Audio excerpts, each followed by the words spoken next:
નમસ્કાર વિદ્યાર્થી મિત્રો, મારી યુટ્યુબ ચેનલ સંજય પટેલમાં આપ સૌનું હાર્દિક સ્વાગત છે. મિત્રો, આજના વિડીયોની અંદર આપણે ધોરણ 8 વિષય છે અંગ્રેજી કે જેના સત્ર 2 ની અંદર આવતું રિવિઝન છે તેની એક્ટિવિટી 9 અને 10 વિશે શીખવાના છીએ. વિદ્યાર્થી મિત્રો, જો તમે મારી ચેનલમાં નવા હોય તો મારી ચેનલને જરૂરથી સબસ્ક્રાઇબ કરો. વિડીયો સારો લાગે તો લાઇક કરો, શેર કરો અને બેલ નોટિફિકેશન ઓન કરો, જેથી મારા આગળના નવા વિડીયો પણ આપને મળતા રહે. તેમજ વિદ્યાર્થી મિત્રો, આ એક્ટિવિટીની પીડીએફ જોવા માટે પ્લે સ્ટોરમાંથી અમારી એપ્લિકેશન વિશ્વગુરુ STD 1-12 ગુજરાતી ડાઉનલોડ કરી તમારા મોબાઈલમાં ઇન્સ્ટોલ કરો. જે તમે શરૂ કરશો તો તમને આ પ્રકારે જોવા મળશે, જેમાં બધા ધોરણની અંદર ધોરણ બતાવશે, ધોરણ પસંદ કરશો એટલે વિષય બતાવશે, વિષય પસંદ કરશો એટલે પાઠ બતાવશે. જેમાં વિડીયો ઉપર ક્લિક કરશો તો વિડીયો જોવા મળશે અને પીડીએફ ઉપર ક્લિક કરશો તો પીડીએફ જોવા મળશે. તો આશા રાખું છું અમારી એપ્લિકેશન આપ સૌને ગમશે. જરૂર ડાઉનલોડ કરજો, જે એકદમ ફ્રી છે. કોઈ પણ પ્રકારના ચાર્જ વગર તમને વિડીયો અને પીડીએફ બંને જોવા મળશે. તો ચાલો મિત્રો, હવે શરૂ કરીએ પાઠ રિવિઝન એક્ટિવિટી 9 અને 10. એક્ટિવિટી 9, જેની અંદર there are 2 slides about usefulness of banana trees. Read them and answer the question. Write sentences for preparing slides about bamboo or other useful tree. તો કેળાના ઝાડની ઉપયોગિતા વિશે 2 સ્લાઇડ છે, તેમને વાંચો અને પ્રશ્નોના જવાબ આપો. વાંસ અથવા અન્ય ઉપયોગી વૃક્ષો વિશે સ્લાઇડ તૈયાર કરવા માટેના વાક્યો લખો. તો ચાલો પહેલા આપણે જોઈએ કે તેમાં વાક્યોનું ભાષાંતર શું થાય છે. તો vary in size, colour and firmness, કદ, રંગ અને મક્કમતામાં બદલાય છે. It may be yellow, purple and red, તે પીળો, જાંબલી અને લાલ હોઈ શકે છે. સ્વીટ ઇન ટેસ્ટ, સ્વાદમાં મીઠી. હાયર લેવલ ઓફ સ્ટાર્ચ, સ્ટાર્ચનું સ્તર ઉચ્ચ હોય છે. બનાના ચિપ્સ આર ફેમસ, કેળાની વેફર પ્રખ્યાત છે. Full of vitamin B6, vitamin B6 થી ભરપૂર. ગુડ ફોર હેલ્થ, સ્વાસ્થ્ય માટે સારું. Used as vegetable in South Asia, દક્ષિણ એશિયામાં શાકભાજી તરીકે ઉપયોગી છે. ત્યાર પછી leaves are large, flexible and waterproof so that they are used as natural food container or plate. પાંદડા મોટા, લવચીક અને વોટરપ્રૂફ હોય છે, જેથી તેનો ઉપયોગ કુદરતી ખોરાકના કન્ટેનર અથવા પ્લેટ તરીકે થાય છે. South Indian food is served in a banana leaf. દક્ષિણ ભારતીય ભોજન કેળાના પાનમાં પીરસવામાં આવે છે. Useful in making cups, dishes and sari and paper. Cup, dish, sari અને કાગળ બનાવવામાં ઉપયોગી છે. તો આ રીતે 2 સ્લાઇડો આપણને આપેલી છે. ચાલો હવે તેના આધારે આપેલા પ્રશ્નો છે તેના જવાબો જોઈએ. પહેલું, now answer the following questions. પહેલું, why are the banana leaves used as natural food container. કેળાના પાનનો ઉપયોગ કુદરતી ફૂડ કન્ટેનર તરીકે શા માટે થાય છે? તો banana leaves are large, flexible and waterproof, so they are used as natural food containers. કેળાના પાન પહોળા, લવચીક અને વોટરપ્રૂફ હોવાથી તેનો ઉપયોગ કુદરતી ખોરાક સંગ્રહક તરીકે થાય છે. બીજું, which vitamin can we get from banana. કેળામાંથી આપણને કયું વિટામિન મળે છે? તો we get vitamin B6 from banana. કેળામાંથી આપણને વિટામિન B6 મળે છે. Where do people use banana as vegetable. કેળાનો શાકભાજી તરીકે ક્યાં ઉપયોગ થાય છે? તો people in South Asia use banana as a vegetable. દક્ષિણ એશિયાના લોકો કેળાનો ઉપયોગ શાકભાજી તરીકે કરે છે. ચોથું, which food is served in banana leaves. કયું ભોજન કેળાના પાન પર પીરસાય છે? તો south Indian food is served in banana leaves. દક્ષિણ ભારતીય ખોરાક કેળાના પાન પર પીરસવામાં આવે છે. ત્યાર પછી activity 10. Sum students are planning to visit the science city. Read the given conversion carefully. Fill in the blanks by using the expression given in the table and complete the dialogue. કેટલાક વિદ્યાર્થીઓ science સિટીની મુલાકાત લેવાનું આયોજન કરી રહ્યા છે.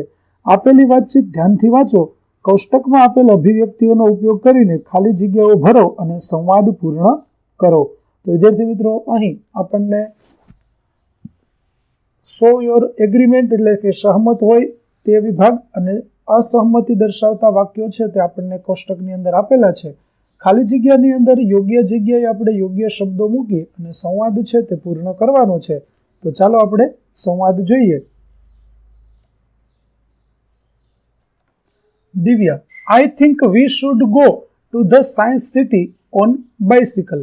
મને લાગે છે કે આપણે સાયન્સ સિટી સાયકલ પર જવું જોઈએ. Pooja, good idea. It will be a great fun. સારો વિચાર છે, તે એક સારી ખૂબ મજા આવે તેવું લાગે છે. Vinay, I totally disagree because it may prove risky. હું બિલકુલ અસહમત છું કારણ કે તે જોખમી સાબિત થઈ શકે છે. Divya, how about going by city bus. તો સિટી બસમાં જવાનું કેમ રહેશે? Vinay, I think that's a good idea. Let's go by city bus. મને લાગે છે કે તે સારો વિચાર છે, ચાલો સિટી બસમાં જઈએ. Ankit, sorry but I feel that going by city bus may not be so exciting. માફ કરજો, પણ મને લાગે છે કે સિટી બસમાં જવું એ એટલું રોમાંચક નહીં હોય. Divya, then shall we go by auto rickshaw. તો પછી આપણે ઓટો રિક્ષામાં જઈશું. મહેક, I agree as it is safe. હું સહમત છું કારણ કે તે સલામત છે. Nisha, yes that may be true but auto rickshaw takes only 3 in each and we are 6. હા, એ સાચું છે, પણ ઓટો રિક્ષામાં 3 જ લોકો સમાઈ શકે અને આપણે 6 લોકો છીએ. તો Pooja, hey Vinay, what's about your papa's car. Vinay, તારા પપ્પાની કાર વિશે શું છે? Vinay, no certainly not. It will not be possible. My papa is very busy these days.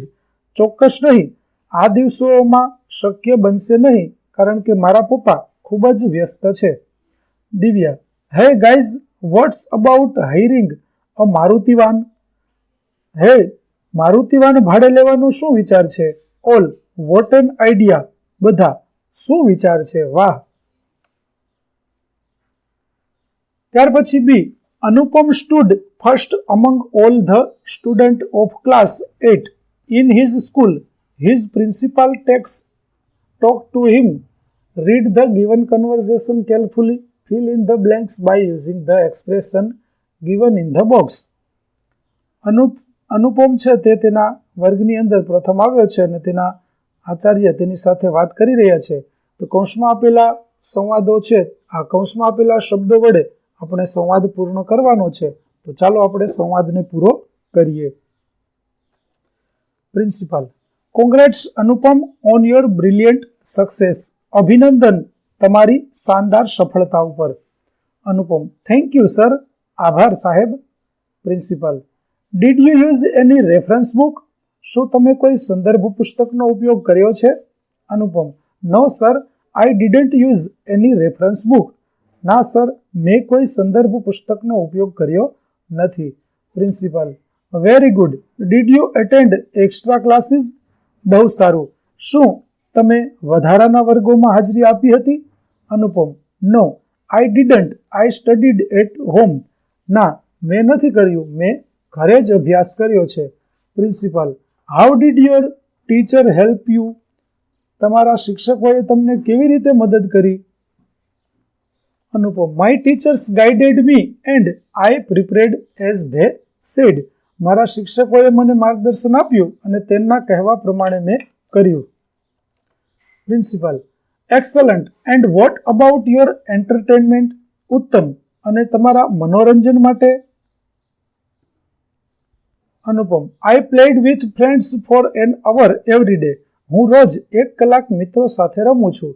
Principal, whom do you thank the most of your success. તમારી સફળતા માટે તમે કોનો સૌથી વધુ આભાર માનો છો? Anupam, I thank my parents the most. હું મારા માતા પિતાનો સૌથી વધુ આભાર માનું છું. Principal wonderful. Any slogan that led you to such a great success. અદ્ભુત. કોઈ પણ સ્લોગન જે તને આટલી મોટી સફળતા તરફ દોરી જાય છે. Anupam yes sir. Where there is a will there is a way. હા સાહેબ, કે જ્યાં ઈચ્છા છે ત્યાં માર્ગ છે. Principal well said. Good luck for future. સારું કહ્યું, ભવિષ્ય માટે શુભકામનાઓ.